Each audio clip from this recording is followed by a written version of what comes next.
بسم اللہ الرحمن الرحیم۔ علاج معالجے بھی سنت طریقہ ہے۔ حق تعالیٰ کے ہاں کوئی مرض لا علاج نہیں ہے، کیونکہ بیماریاں سب مخلوق ہے اور اللہ خالق ہے۔ مخلوق خالق کے حکم کے پابند ہوتی ہے۔ علاج کے 3 طریقے ہیں، سب سے اعلیٰ و ارفع، جس کے فائدہ مند ہونے میں کوئی شک نہیں، وہ دعا ہے۔ لا يرد القضاء الا الدعاء، قضاء و قدر تک کو دعا روک لیتی ہے۔ اس کی مرضی ہے کس کی دعا کس وقت کی کس لمحے کی، غالباً مبتلا بھی کی دعائیں سب سے مؤثر ہیں۔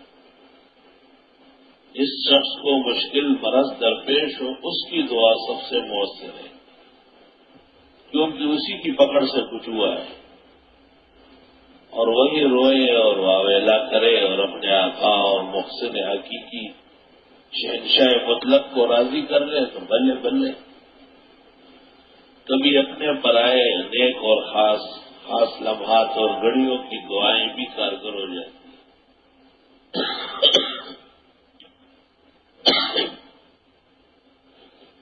حدیث شریف میں بیماریوں کے لیے دعاؤں میں محنت کرو۔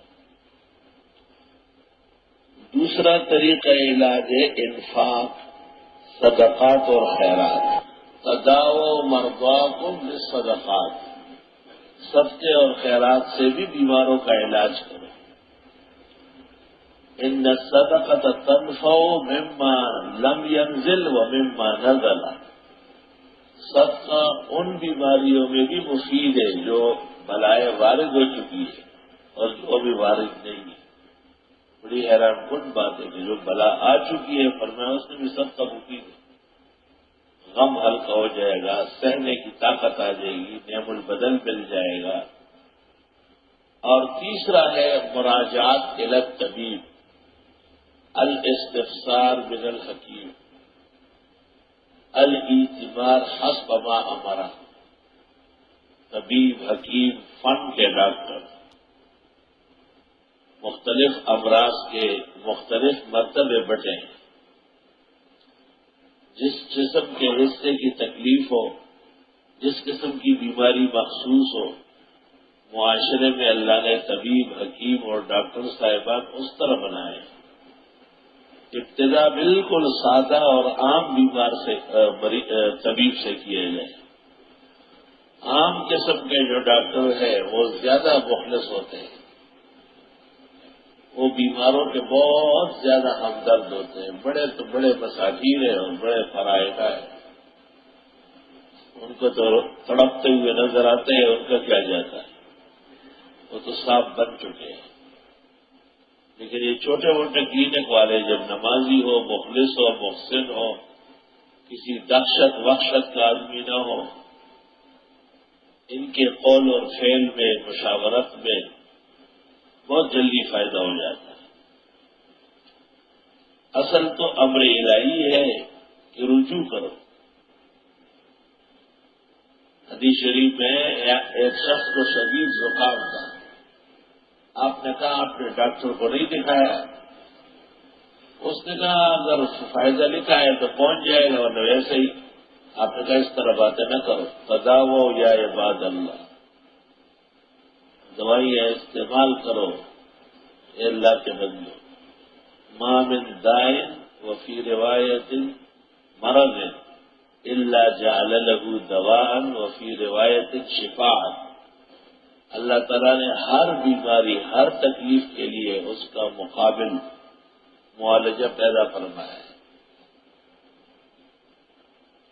علماء اس لیے کہتے کہ علاج معالجہ عوام کے لیے واجب کے درجے میں ہے، خواص کے لیے سنت کے درجے میں ہے۔ وہ اصل امر الہی پر بھروسہ رکھتے ہیں، ان کا ایمان محکم ہوتا ہے، البتہ سنت طریقے سے رجوع کرتے ہیں۔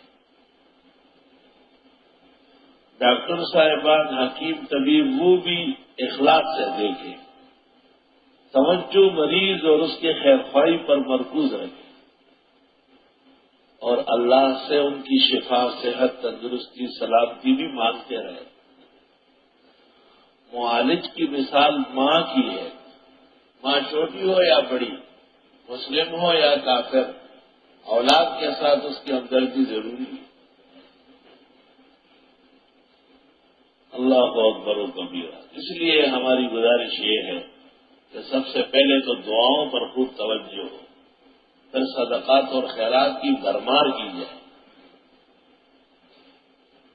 آخری مرحلہ پھر طبیب، حکیم یا ڈاکٹر صاحب کی طرف رجوع، اخلاص احسان کے ساتھ، وہ جو کہے، جو پرہیز بتائے، جو دوائیں تجویز کرے، جب تک بالکل واضح غلطی نہ ہو، شریعت کے خلاف اس کی بات نہ ہو، اس کی باتوں پہ اعتماد کیا جائے، اس کو خیر و شفا کا باعث بانی جائے، اللہ اس میں فائدہ ڈالے گا۔